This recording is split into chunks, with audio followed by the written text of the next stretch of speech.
శ్రీవారు ఎంతసేపు చూస్తారు ఆవురవురంటున్నది నాలో కంగారు. ఏమిటో శ్రీమతి గారు గీత దాటి వచ్చారు, కళలు మల్లెలతోటి తయారయ్యారు.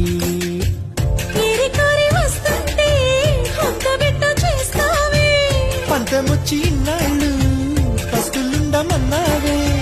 కోపమే దీపమై కొండెక్కి పోవాలి. ఏమంటో శ్రీవారు ఎంతసేపు చూస్తారు ఆవురవురంటున్నది నాలో కంగారు.